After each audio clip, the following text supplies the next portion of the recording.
যিসকলে অৰুণোদয় পাই আছিলে আৰু যিসকলে পাব বিচাৰে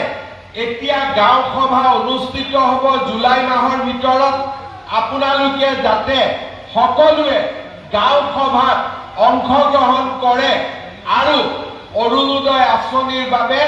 নিজৰ আবেদন দাখিল কৰে অহা 10 ছেপ্টেম্বৰ তাৰিখৰ পৰা আমি আমাৰ ৰাজ্যত 40 লাখ লোকক অৰুণোদয় আঁচনি দিয়াৰ কাম আৰম্ভ কৰিম বৰ্তমান 22 লাখ লোকে পাই আছে আৰু 10 ছেপ্টেম্বৰৰ পৰা